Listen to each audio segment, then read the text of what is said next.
Saidia. Wengine walikula pesa ya Uhuru Kenyatta sawa sawa. Mimi najua kama katibu mkuu, pesa nyingi ambayo tulifanyia campaign ilikuwa inatoka kwa Mheshimiwa Uhuru Kenyatta. Alitusupport kihali na mali, ni ukweli. Lakini sasa si saa hii kuna mshenzi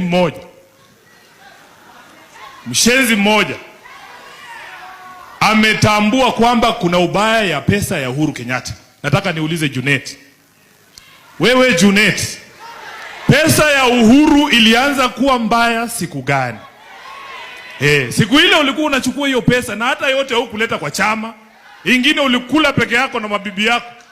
Siku ile tutaanza audit ya uchaguzi wa mwaka 2022. Ni vizuri umeanzisha hiyo debate, kila mtu aseme ile kazi alifanya 2022. Wewe ulikuwa unakula pesa ya Uhuru, badala ulipe agents, ukaacha hawa kina Wamunyoro wakatupiga 10-0. Saa hii tunalia huko nje. Kama sio wewe Junet, tungekuwa kwa serikali. So mimi huwezi nitisha bwana. Hawezi kunitisha. Wanasema Nairobi, ukipata sponsor mpya usianze kutukana ule alikutoa kwa bedsitter.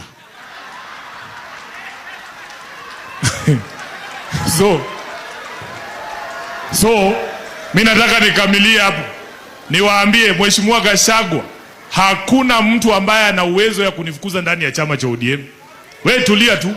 Sisi Waluya tunasema mkienda kuwinda mnyama ambaye amekuwa akikula kondoo, anakula kuku yako, amuendi wote kwa laini moja namna hii. Sijui kama mnanielewa? Mnanielewa? Wewe ingilia hii pande, akifikiria ni wewe, anasikia amepigwa mshale ya kifua. Anasikia mwingine amemshika shingo, mwingine amemshika mguu, kidogo kidogo fisi wapi? Chini.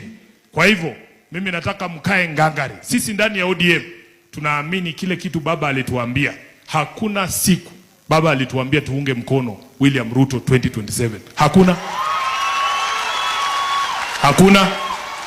Na kwa sababu watu wamekuwa wakisema ile vitu baba aliwaambia, hii mwaka hata mimi nataka kusema ile vitu baba aliniambia. Baba aliniambia Kasongo 2027 home. Asante sana, Mungu awabariki.